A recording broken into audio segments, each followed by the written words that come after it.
Will and Grace has come back on TV. Baywatch, there's a Baywatch movie. I feel that if you just bring back Powderfinger, I think we're going to love him all over again. Is it a chance? Will and Grace, Baywatch, and Powderfinger. Thanks, Mel. Thank you so much. I meant the things we loved, we're re-loving them all over again. Yeah, so I think you can take that as a no.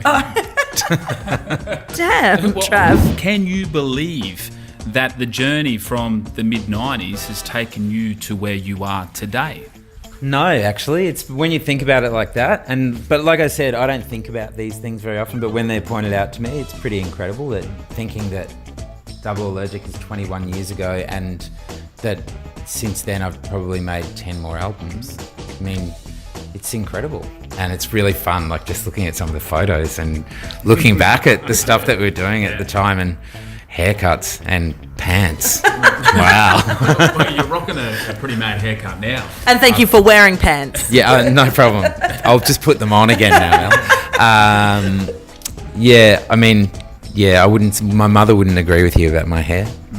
No. Really? I'm 48 years old and she's still at me. Well, you know, there was a time where Queensland won 8 State of Origins in a row, 9 out of 10, I think it was. Never forget it. Anybody. Never, ever forget I'm it. sitting between two bloody Queensland supporters. You would know that, like, sort of when Powderfinger first came about, we struggled. Queensland struggled. We couldn't win a raffle if we rigged it. Oh, we weren't around that long ago. Yeah, there was a time where it was a bit of a battle there. But yeah, the last 10 years or so have been very kind to Queensland. But yeah, the Origin's great. I love it.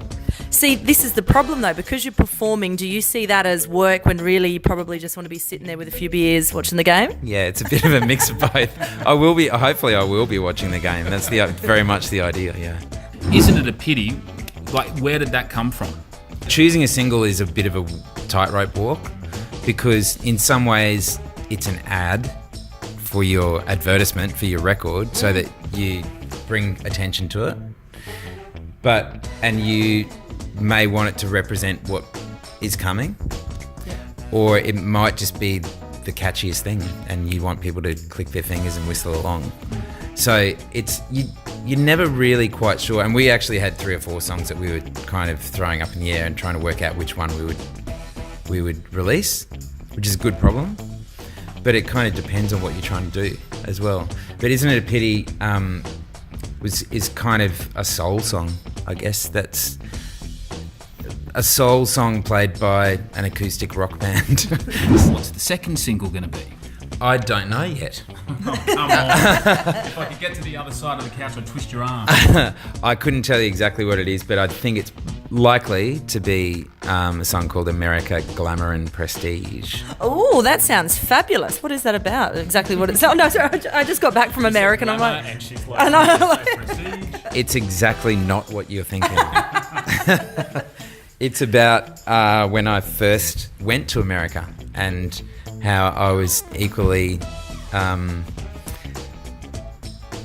overwhelmed and underwhelmed by the US and what I thought it was like. I guess I'd built up a really strong expectation about what it was going to be like. Is that from watching too many movies? Probably. Yeah. So am I sensing then that Bernard Fanning has a little bit of OCD in normal life?